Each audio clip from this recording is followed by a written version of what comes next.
Have you ever felt trapped inside your own mind, watching yourself live instead of actually living? Like a camera filming your life, but never being in the scene. You think, you analyze, you monitor every move, and somewhere in all that watching, you vanished. What if the heaviest thing you carry isn't your past, your responsibilities, or even your pain?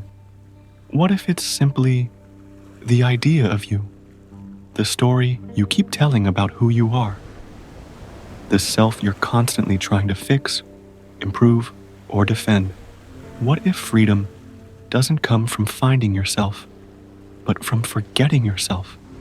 This sounds dangerous, reckless even, but 2,400 years ago, Taoist sage named Lie-Tzu understood something radical, something that could dissolve the weight you've been carrying since you learned your own name.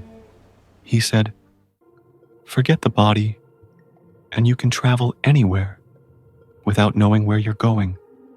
Forget the mind, and you'll succeed in everything without thinking about what you do." Today, we explore what it means to forget yourself, not to become mindless, not to abandon responsibility, but to become unburdened.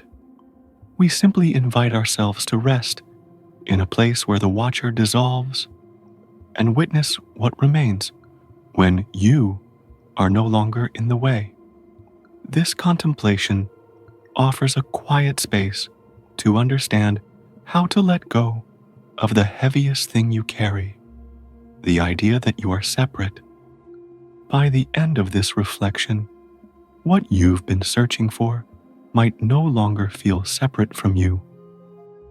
Let's start with something simple. Imagine watching a river flow. Now, imagine the river constantly asking itself, "Am I flowing correctly? Should I be faster? What if the other rivers are better at this?" Absurd, isn't it? Yet this is exactly how you live. Every moment becomes an audition. Every action is cross-examined. Every feeling gets put on trial. And underneath it all is this exhausting whisper, "Am I doing this right?" But here's what Lie-Tzu saw. The river doesn't flow because it's trying to. It flows because resistance never occurred to it. The bird doesn't think about flying.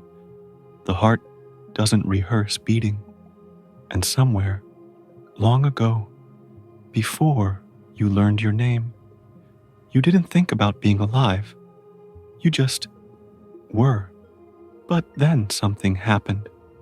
You became the audience of your own life. You learned to perform yourself. And in that split, between the watcher and the watched, suffering walked in and made itself at home. Lie-Tzu wrote something that might sound almost cruel at first. Your body does not belong to you. Its form was lent to you by heaven and earth. The life you lead does not belong to you. Your body is not yours. Your life is not yours. This isn't nihilism. It's the end of obligation. Because if this body was lent to you, you're not responsible for making it perfect. If this life was given, you're not responsible for justifying its existence. You're simply here, borrowed, temporary, like a guest in a house you didn't build, sitting in a chair someone else made, breathing air that was here long before you had a name for it. And when you truly see this, when you feel it in your bones, something extraordinary happens. The tightness in your chest forgets to return. The need to prove yourself, to be somebody, to matter. It all quiets down like a song that's finally reached its end, because there's no you left to defend.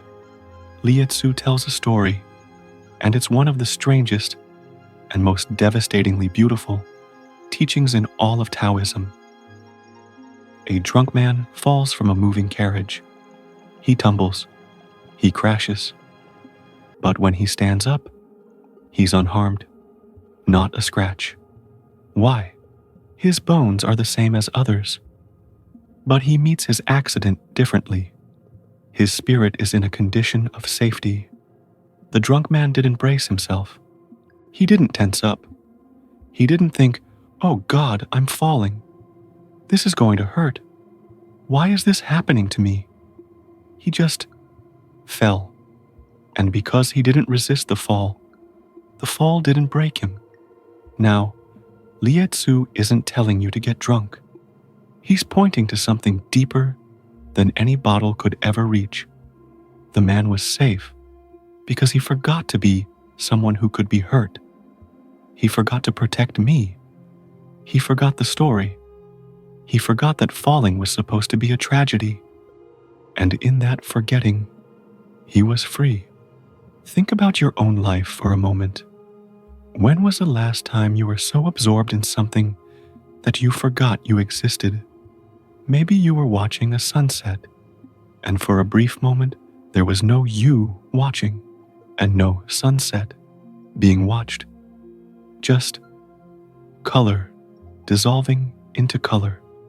Maybe you were laughing with someone, and the laughter was so full that there was no one laughing anymore. Just laughter moving through the room like weather.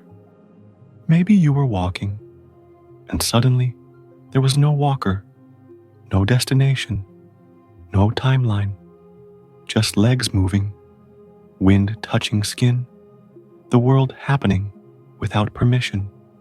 In those moments, where were you? You weren't managing yourself. You weren't auditioning for some invisible judge. You weren't even aware of yourself. And yet, you were more alive than you've been in years. This is what Lie-Tzu means when he says, forget yourself. It's not about becoming unconscious. It's about becoming unself-conscious. It's about letting the dancer disappear into the dance until there's only dancing. But here's the problem.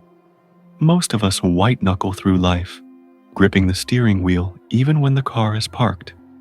We've been taught that if we stop watching ourselves, we'll fail, we'll embarrass ourselves, we'll be destroyed.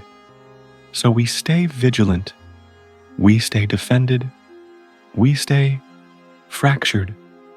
And in that fracture, we suffer. Because the you that you're trying to protect was never solid to begin with. It's a story, a narrative, a collection of memories, wounds, and fears stitched together with the thread of me. And you've been carrying it your whole life like a stone in your throat. Here's the truth. You've spent your entire life defending someone who was never under attack. Lie-Tzu says, put it down. Let's bring this into the wreckage and beauty of your actual life. Because wisdom means nothing until it's lived. Next time you're in a conversation, try this. Forget you're the one talking. Forget how you sound. Forget what mask you should be wearing. Forget the story of, I need to be interesting, or I need to be safe. Just listen. Just respond. Let the words come from wherever words come from. Watch what happens. The conversation stops being a chess game. The words flow, like water finding its level. And somehow, paradoxically, you become more yourself by forgetting there was ever a self to perform. Or try this when you're walking. Don't walk to arrive somewhere. Just let the legs move. Let the eyes take in light. No destination, no purpose, no story about where you should be instead. At first it feels wrong, like you're wasting time. But then something shifts. The weight lifts. The urgency loses its teeth.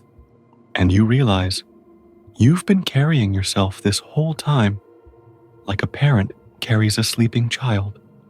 And it was exhausting.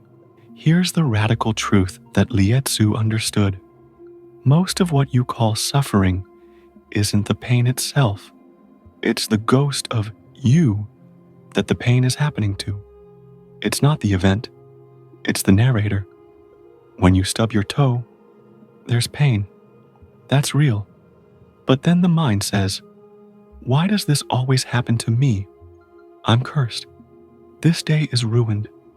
My whole life is like this. And suddenly, a physical sensation becomes an autobiography of suffering. But what if you could feel the pain without narrating it? What if the sensation was just a sensation, sharp, temporary, impersonal, as rain? This is what Lie-Tzu calls the condition of safety. It's not that nothing bad happens. It's that there's no me for it to happen to. The enlightened one, he says, merges with everything around them. Therefore, nothing can affect them, not because they're numb, but because they're not separate anymore. The boundary dissolved. Think about fear for a moment. What are you actually afraid of? Losing your job? Losing someone you love? Failing? Being forgotten? Look closer.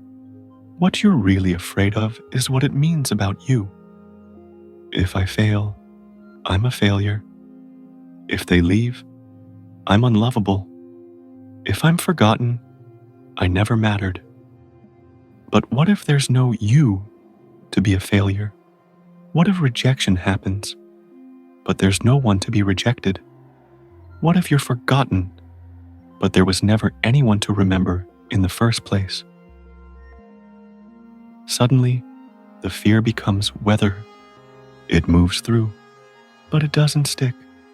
Not because nothing matters, but because you don't matter in the way you thought you did. And that's not sad. That's the door opening. Lie-Tzu left us with one final image.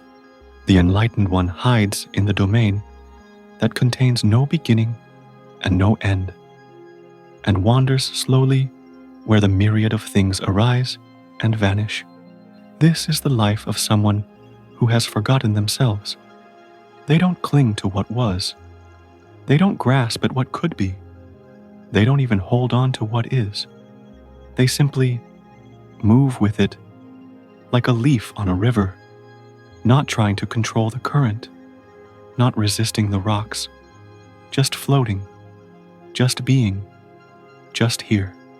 And in that effortless movement, they find what everyone is searching for, not the peace of having everything figured out, but the peace of not needing to. So, here's the question we started with. Have you ever felt trapped inside your own mind, watching yourself live instead of actually living? Now you know. The trap was made of the same thing as your worry about tomorrow. Nothing. The cage was a thought. And the key? You were never locked in. You just forgot you could walk through walls. You are not a self to perfect. You are a self to forget. And in that forgetting, you find what you were always looking for. Not enlightenment, not peace, not even freedom. Just this, exactly as it is, without you standing in the way. Right now, as you hear these words, your heart is beating, without asking permission, without needing you to remember how. Maybe everything else works the same way. If this resonated, let the silence continue. More of these contemplations are here, whenever you wish to return. And maybe, just for a moment, forget yourself.